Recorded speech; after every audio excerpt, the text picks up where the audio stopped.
Hi everybody, welcome to In the Kitchen with BShay. We have a fantastic lineup today. I'm going to be here with a special guest, Shay, who's my brother, and we're going to talk to him in a few minutes. But before we do that, we have some great food lined up too. We're going to make a pasta salad and we're going to make a black rice salad, all natural superfoods. So don't go anywhere. We'll be right back after this message.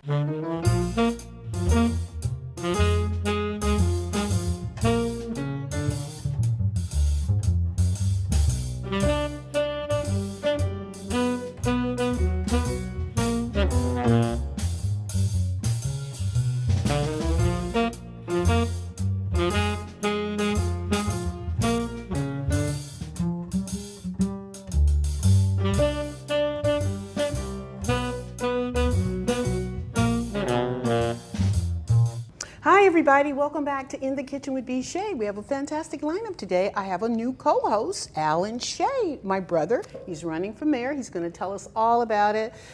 We're going to be making some healthy meals today while we're getting ready for the campaign trail. So Alan, tell me, what is going on? A lot of running, I'm telling you. I'm hitting the campaign trail every day, knocking on doors, sharing with all of the residents of Pasadena how crucial this election is. Well, tell me, what are the Pasadena residents accepting you warmly?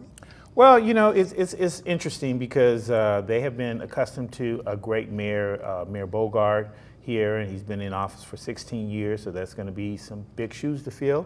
And I think, you know, the campaign itself is so many candidates.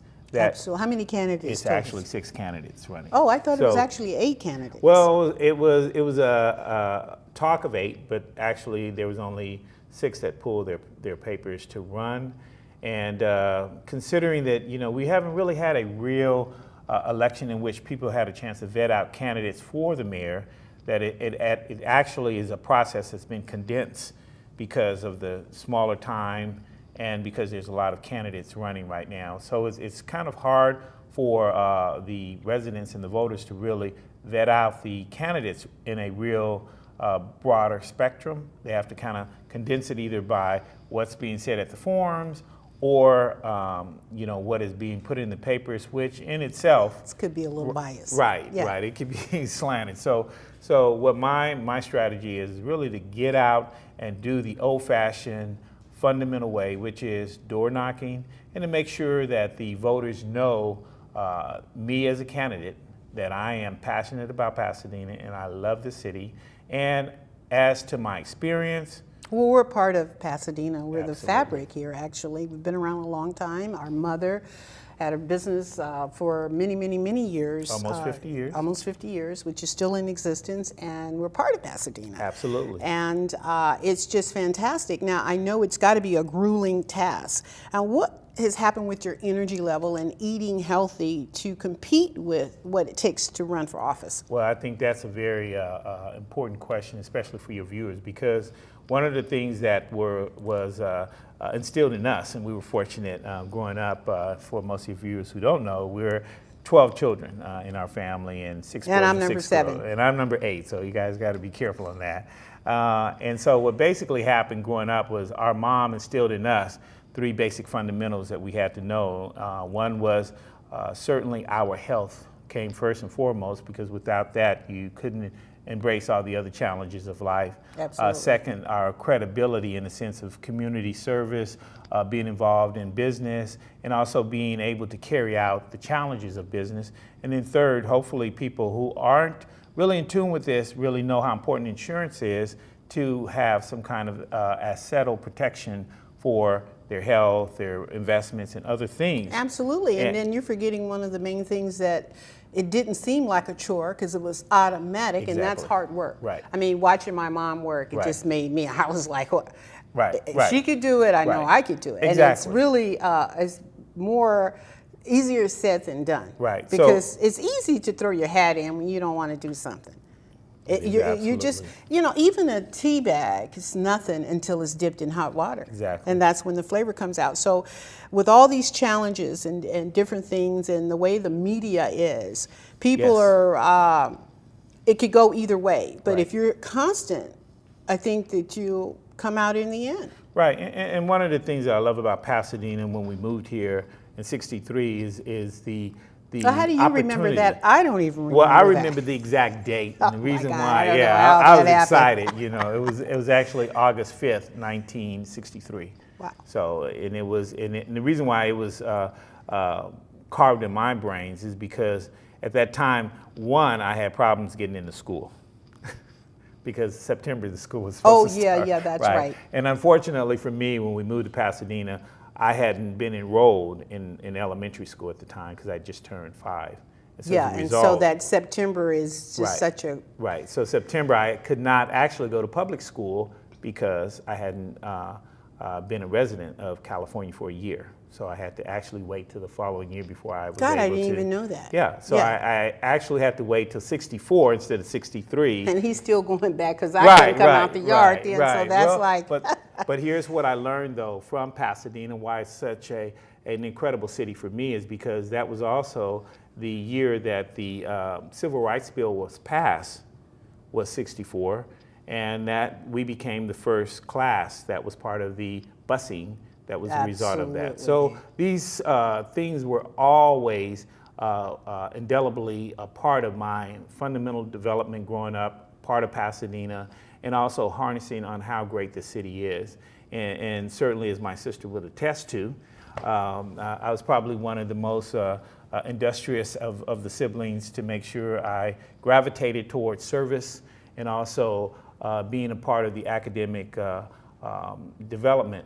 And that's so important. It is really important, and you set the stage. I mean, you're well educated, graduate of USC. I mean, on and on, law school. I mean, you've been in the community working as a real estate broker, and for those of you who know that we're both brokers. Yes. And it's just kind of fantastic, though, because what's important right now, our city is at stake, and Pasadena is a wonderful place to live, and it's a great community, and we have changes that are happening here. Absolutely. And change is upon everyone. And change is good in some respects, and then some things are old and never change. Right. So, but I think with all respect, this is a new day, this is a new year, and eating healthy is so important. Eating healthy coupled with exercising, I think, can keep you in balance. Now, what I'd like for you to do, Alan, is help me cut up some tomatoes. Absolutely. You can cut the tomatoes. You sure I can? I'm gonna, just go in, just grab one and do it on the cutting board. And then what I'm gonna do is I have some basil here. I cooked off some whole wheat pasta. Now, we had talked about on the other show, whole grain, whole wheat. And we went over our superfood platter here. So I cooked off some whole grain, whole wheat pasta. Now I'm going to cut up some basil. And Alan's going to do the tomatoes. You can just cut that right in half, okay, Alan. Right. Okay. So tell me, what is a schedule like that you're keeping? And are you getting up, exercising, and then going on the campaign? How are you doing your day? Well, my day has shifted. My primary schedule used to be I would get to the gym somewhere between 7 and 7:30 in the morning, work out approximately 45 minutes to an hour, 5 days a week. Those daily schedule kept me stabilized with my weight and my energy. But because of the campaign is so spontaneous, a lot of things come up. You have to be very flexible, and you know, meetings in the mornings. That as a result of it, I'm not able to sustain my regular workout at the gym. However, it's being supplemented because I'm spending at least 6 hours a day walking and knocking on doors, climbing hills. Let me ask you a question. I see you have some really comfortable shoes on. Are those absolutely. the ones that you're wearing? These are the ones that I'm wearing, and actually what I did is before my decision to run, and I'll share it with your viewers so they can kind of see, before I decided to run for mayor, I looked into some very adequate walking shoes so it wouldn't hurt my back and my insole. And so I looked into it, and these were highly recommended, and they've been actually very, very comfortable. They're very doable, very strong on the outside, so when I walk in mud or water or hit asphalt or something, I don't feel the real impact in the way that their soles are. They're really comfortable for all the walking that I do. So now, would you compare that grueling, I don't know, in your part of real estate, did you ever do door knocking?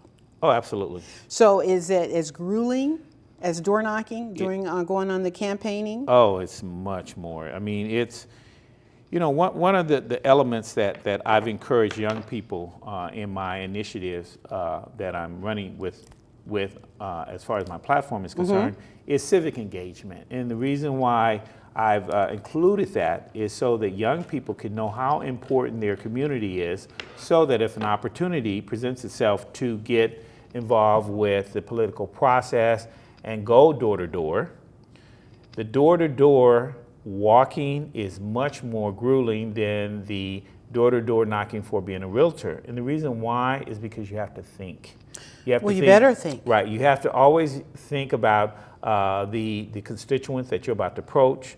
You have to be very fast on your feet because you don't know how they're going to respond to you, nor do you know what kind of conversations that you'll be engaging in during that discussion.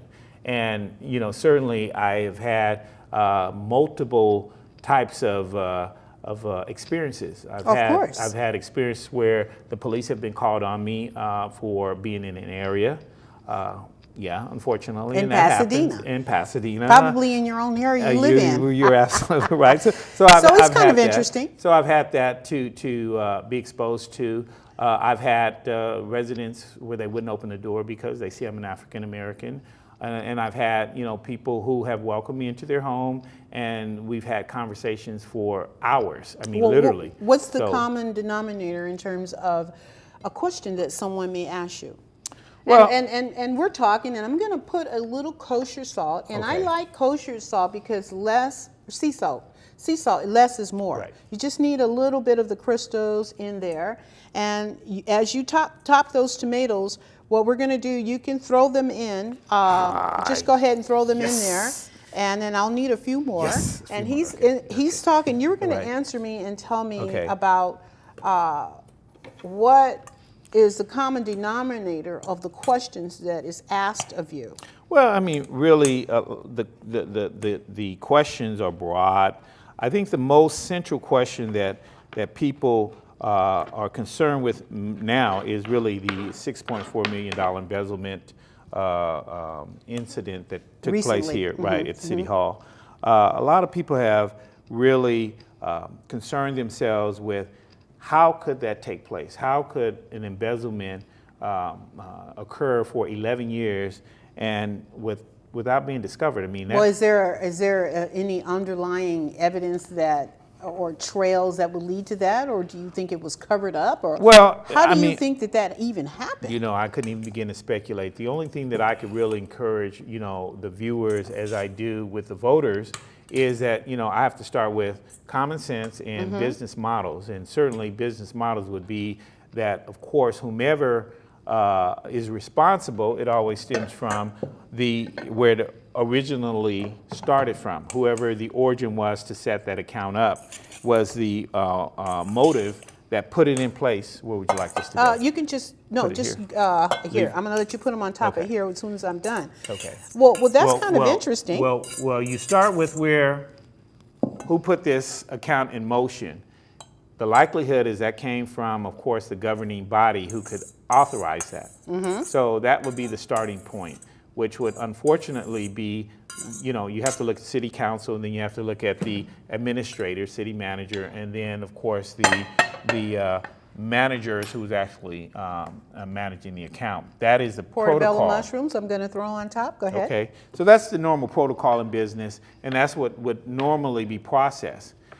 So the real issue becomes, in our case, is how did this happen for 11 years that the city council didn't question or have a sense of how the account was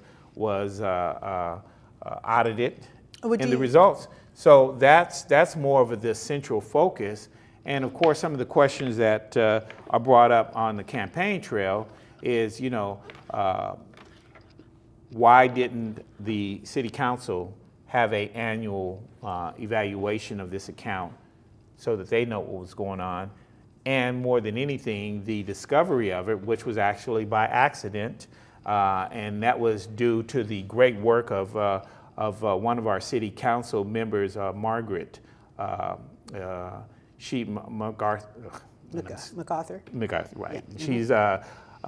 She's over the municipal committee. Mm-hmm. And so what, you know, and all of this is verifiable through the city records. They can go back and look at the recordings of the city meetings and see for themselves. But because she wanted to look at alternative use for the underground utility account, and the reason for that is because we had already allocated enough monies for services in the future, we were going to look at alternatives. And because she's a realtor, which is wonderful, we as realtors are looking at alternatives how we can have our sidewalks fixed. Right, because instead of putting it on the homeowner. exactly. So that's how all of this came about, for purposes of looking at alternative use of the underground utility revenue that we were collecting from the city. So she initiated it for that purpose. Unfortunately, I'm sure it would be great to use some for some of the sidewalk issues with our trees throughout Pasadena is to go with, like Santa Monica did, the rubber from the tires to recycle and use them. That's fantastic. But I know that we're running out of time, and I don't mean to skip, but what are you, as an individual, what is your goal as the mayor? Well, my goal will... And folks, just to mind you, this is beautiful here. Yes. We have a whole wheat pasta salad with basil oil, fresh basil, mushrooms, tomatoes, green onions. So we can sit that there, and you can go ahead, and then we're going to start on this black rice all-natural salad. And go ahead, Alan, tell us what your goal is as mayor. My goal as mayor would be to bring about a harmonious community in Pasadena. I mean, we are such a great city. We have diversity. We have a sound financial base of revenue around us. And my objective as mayor is to bring that into the next era because of our strong diversity. In fact, if you were to look in the San Gabriel Valley, as well as probably Southern California, you will see Pasadena is probably the most diverse city. It's very diverse. Across probably our country. And so as a result of seeing the evolution of how the city's coming into play, I would like to bring it to the next chapter with how we must focus in on being a harmonious city, how there must be things implemented in the city with partnerships so we can support PUSD and their vision to strengthen the academic standards here, how we can bring about sustainability for our community, especially in areas such as Old Town. We've seen how Paseo has gone through its cycles of struggles, and certainly South Lake. I mean, South Lake have been plagued with a lot of vacancies as a result of the recessionary cycles we deal with. So all of these things will be primary focuses that I would like to inject within our city, and certainly to create sustainable, like I said, small businesses to create jobs and sustainable jobs. Sustainable living, as you know now, what's happening with realtors, we're the front line for sustainable living.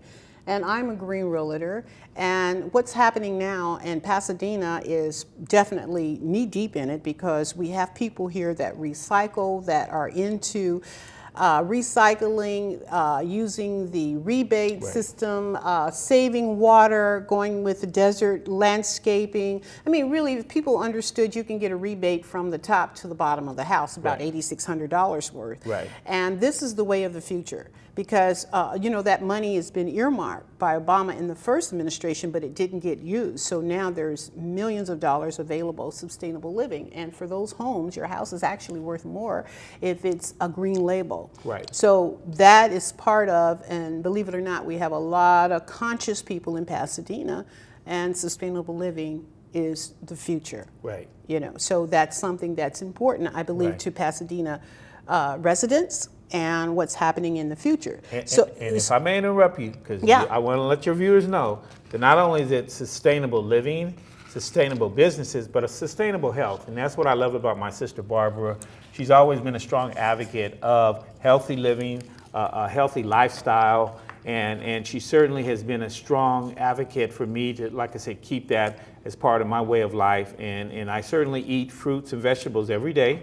And then when you can't eat them, make sure you just get a blender. You don't even have to juice them. You want that fiber, just throw a banana, Greek yogurt, some kale, the juice from an orange, and blend that up, and it's just fantastic. You can get 7 to 8 fruits in one glass. Wow. And that way, I mean, it's so easy. I do it instead of me eating it, because if you don't eat, I mean, you can graze all day. It's Right. really healthy to just graze all day. Just don't starve yourself. What I'm gonna do is shred a little spinach and throw it in this black rice salad, and we're gonna use a little olive oil. I put a little salt. I did Thompson grapes, cranberries, and some roasted almonds. Now, if you go to Whole Foods, you'll see this salad for $13 an ounce Wow. right here. $13 a pound for this salad, because you're looking at black rice, which is an all natural superfood, and you're looking at cranberries. You're looking at Thompson grapes. We've got some spinach jumping off here, and then I'm going to use, I use basil oil. We're going to use a little olive oil with garlic in it, and I'm just going to give it a good little shake and drizzle this on there, and then saute that. And this is a rice salad. Doesn't that look great? Yeah, it looks beautiful. Yeah. So what I'm after is to support you in your efforts, and I think that change is good. As you know, we are in Pasadena. Things have changed, and I can remember when Pasadena was still, Old Town was just a ghost town. And it doesn't even look the same. If you would look at some of the old neighborhoods and look at the neighborhoods, things have changed dramatically in less than 20 years. Absolutely. So in order for Pasadena to grow further, I mean, it's only so big. Correct. Right. And it's bulging at the side. So It really is, but I think with the right leadership at the City Hall, I think someone who really knows each of the communities within Pasadena and how important each community is, I think we have a great opportunity to take Pasadena to the next chapter with that type of leadership. And I certainly know that I have been entrenched in Pasadena communities, every district. Either I've lived in every district or I've owned property in those districts.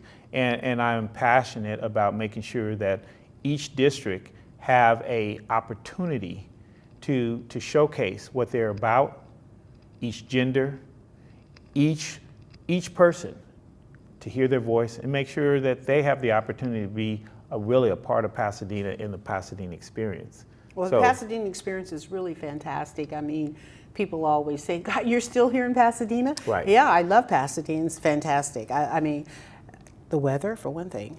I know we're up against the base, and we do get a little smog every now and then, but other than that, I think it's a fantastic place to live and raise a family, great schools, neighborhoods. There's really not a bad neighborhood in this area. It's, what you think. So you have to create your own space, but one of the things that, if you were to say 1 or 2 words for the viewers, what would you do as mayor, would be your first agenda? Well, I would have to take a chapter out of Bill Bogart's State of the Union, or I should say State of the City address that took place this Thursday. And he left an indelible mark by saying you've got to be passionate about Pasadena to be a good leader. You've got to be committed, and you've got to be a person of action. And I believe that of all the candidates, I meet that standard because I love this community. I'm very passionate, and those of you who know me know I'm a man of action, and I am certainly committed to making sure that we bring Pasadena into the next era for everyone to love this city and everyone to believe in a harmonious way that we can coexist, that it's about Pasadena. Yeah. And can we all just get along, Okay. I had to just say that. But hey, look, we've had a fantastic time here. Absolutely. And we have some, black salad, pasta salad. Now, we made some hummus a little earlier, and I showed the viewers how to do that. And we talked about things that you need to keep in your pantry. Sure. So those garbanzo beans in the blender with some tahini, which is ground sesame seeds, and lemon juice, garlic, salt and pepper, and you got hummus. Wow. And then I drizzled a little olive oil on it, and we made a Southwestern salad with the superfoods that we had on hand. And we have our grains and beans and our frozen stuff. You got to keep some frozen fruit so that you can blend it when it's out of season. Peas, protein. and we have some wild-caught salmon. Wow. And for late night snacks now. What's that? Which I was going to have you do. The celery's Okay. there. Peanut butter and celery is fantastic. Okay. You want to do the ultimate. You can do peanut butter with an apple, peanut butter with pear. If you do peanut butter with a pear, that's lung health. So you get a chance to clean your lung at the same time. So you want to do, like, put your lemon with tea. It's the ultimate benefit when you pair things together. So pairing is important, and like we're pairing, we're brothers and sisters, we're here. It's been fantastic having you on the show today. Maybe he can come back and finish in another segment. Just tell your viewers to make sure that they contact you and say, get your brother back on. And if I may share with your viewers, the thing that I really love about the experience with my sister, and she's always been a mentor for me. She set the standards when I was growing up to make sure that I understood my responsibilities, my commitment to volunteering in the community, and to educate. And that's what I love about her. She's still doing the same thing. She's educating us on how we can sustain a good quality of life. And I'm a testament of your practice, and certainly what you've instilled in me. Because obviously, we've been able to maintain physically pretty well, and that is really contributed to the quality of life we chose years ago, the foods that we ate, and how we understand how important health and healthy eating is. So well, I really commend you. I commend you. Well, look, just being raised with a large family, I'm going to tell you, there's sometimes you come home and you go, oh, wow, there's nothing here to eat. My mom would come home and whoo, whoo, whoo. Right. A whole complete meal. Right. I learned how to do that. So that's why I know how to pull something from a pantry and hook up a meal when there's nothing that you think it is, but it is. And actually, sometimes when you don't have a lot of money, you don't eat steak every day, you don't get sick as fast because steak stays in your system a long time. It takes it 7 days just to break down. So you really need to learn to, just because you don't have a lot of money don't mean you have to eat bad. You actually eat healthier if you know how to pick and choose. So, right. So I think it's a good thing that you're continuing to educate your viewers, because a lot of people just automatically assume if they don't have money, they can't eat healthy. But that's not true. Right, but by what you're doing, you're raising the awareness that healthy eating is really about healthy attitudes and being educated about foods and how to keep that as part of your daily routine. Yeah, so. That's right, folks. And we're going to wrap it up, but just next time, I'm going to show you how to go into a liquor store and eat healthy out of a liquor store. And, you can do that. You just got to pick the right choices. It's just like with life. Gosh, is this chocolate chip cookie or do I get the Greek yogurt? What a choice. Wait a minute. So, folks, it's been great. Nice seeing you. I'll see you soon on In the Kitchen with BShay. Well, It's been fantastic. Okay. Love you. Love you too.